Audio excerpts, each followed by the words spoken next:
बिस्मिल्लाहिर्रहमानिर्रहीम अस्सलाम वालेकुम। जम्मू कश्मीर के अंदर तालीमी इदारों के लिए जिनमें कॉलेजेस भी हैं, स्कूल्स भी हैं और इनसे मुंसलिक जितने भी इदारे हैं उनके लिए सरकार की तरफ से एक फरमान जारी हुआ है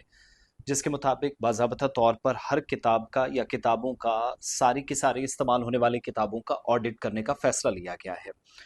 चंद बातें या जो नुकात हैं मैं इस सरकारी हुक्मनामे से पढ़कर आपको सुनाऊंगा। एक तो union territory, across union territory तमाम अजला के अंदर, चाहे वो सरकारी स्कूल हैं, गवर्नमेंट स्कूल्स हैं और जो तस्लीम शुदा इदारे हैं, जो आप कह लीजिए सरकार की तरफ से एफिलिएटेड इंस्टीट्यूशंस हैं, एक तो वो गवर्नमेंट और जो प्राइवेट इंस्टीट्यूशंस हैं वहाँ क्या पढ़ाया जाता है, कैसे पढ़ाया जाता है, क्या तर्ज अमल है, ये सब कम से कम हुकूमत सामने लाना चाह रही है। एक तो स्कूलों और कॉलेजों में, यूनिवर्सिटियों में अवामी लाइब्रेरी या पब्लिक लाइब्रेरीज जो आप कहते हैं, मौजूदा किताबें और बाकी जो तालीमी मवाद है, जो भी कंटेंट है, उसका एक एकेडमिक और कंटेंट ऑडिट कराने का हुक्म जारी किया गया है स्कूल एजुकेशन डिपार्टमेंट की तरफ से। जो आला तालीम का महकमा हायर एजुकेशन डिपार्टमेंट है उससे अलग अलग जो सर्कुलर्स जारी हुए हैं, इस सर्कुलर के मुताबिक तमाम तालीमी इदारों को ये डायरेक्शंस दी गई हैं कि वो किताबों, जो आपके जर्नल्स हैं, तहकीकी मकाले हैं, जो आपके रिसर्च वर्क है, रिसर्च पेपर हैं, थीसिस हैं, इसके अलावा डिस्टिंक्शंस है, डिजिटल कंटेंट है और बाकी जो तालीमी वसाइल है उसका मुकम्मल तौर पर जायजा लिया जाएगा। कॉलेज, यूनिवर्सिटियां और स्कूल, चाहे वो प्राइवेट हैं या गवर्नमेंट है, सरकार की कमिटमेंट है कि यहाँ पढ़ाए जाने वाला मवाद जिसमें बुक्स हैं, जर्नल्स हैं, रिसर्च पब्लिकेशंस हैं,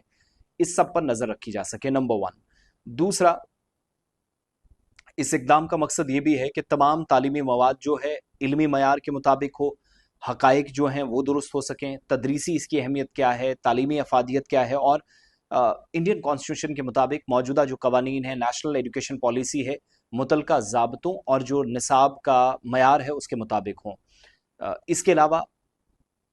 तालीमी मवाद की खरीद, सिफारिश, इसकी पब्लिकेशन, तकसीम या लाइब्रेरियों में दस्तियाबी पर पाबंदी होगी।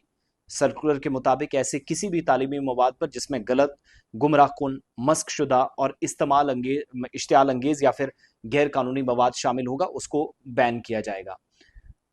इस पाबंदी से क्या है कि जो बराह रास्त या बिलवास्ता तौर पर डायरेक्टली और इनडायरेक्टली दहशतगर्दी, पुरतशद्दुद वाक़यात, इंतहा पसंदी, सेपरेटिज्म, शिद्दत पसंदी या मुल्क की खुद मुख्तारी के खिलाफ, इतिहाद के खिलाफ, नेशनल सिक्योरिटी के खिलाफ सरगर्मियों को जो भी फ़रोग देता है उसका जवाब दरअसल ये पेश करता है और हुकूमत इस पर कार्रवाई करना चाह रही है। तो अब क्या किया गया है कि ज़िले, डायरेक्टरेट, यूनिवर्सिटियाँ, डिपार्टमेंटल लेवल पर हर जगहों पर मुख्तलिफ कमेटियाँ बनाने के ऑर्डर्स दिए गए हैं, जबकि यूनिवर्सिटियों की कानूनी और जो तालीमी खुद मुख्तारी है उसको बरकरार रखने की भी यकीन दहानी कराई गई है। वाइस चांसलर्स, कॉलेज के principles, chief education officers, zonal education officers, इदारों के जो सरबराहान हैं,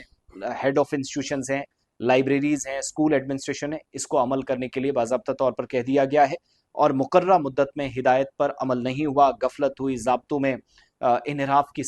इसको संजीदगी से लिया जाएगा और सरकार के मुताबिक तालीमी मयार अच्छा हो, मजीद मजबूत हो, मुल्क, रियासत, कौम और मुआशरे या किसी शहरी के खिलाफ कोई ऐसा मवाद इस्तेमाल ना हो जिस पर मुश्किलात बने। सो कॉलेजों, यूनिवर्सिटियों, स्कूलों के अंदर किताबों का ऑडिट करने का हुक्म जम्मू कश्मीर सरकार ने दिया तब जब मुतनाज़ा किताबें मंजर आम पर आईं और पब्लिशर्स बैन हुए, मुसन्निफ बैन हुए और 3 लोगों की गिरफ्तारियां भी पिछले दिनों जिनको अब जुडिशल कस्टडी में भेजा गया है। तो इस तरह के वाक़यात और मामलात से बचा जाए, इंतहा पसंदों को जम्मू कश्मीर की अहम तरीन पर्सनैलिटीज़ बताने की कोशिश की गई, तो उस पर दरअसल कदगन लगाना भी एक मकसद था। अब उसी पीरियड को आगे बढ़ाते हुए एक तरफ छापेमारी कई मकामात पर चल रही है, दूसरी तरफ स्कूलों के अंदर जो किताबें इस्तेमाल हो रही हैं या की जाएंगी उसका ऑडिट भी लाजमी हुकूमत ने करार दिया है।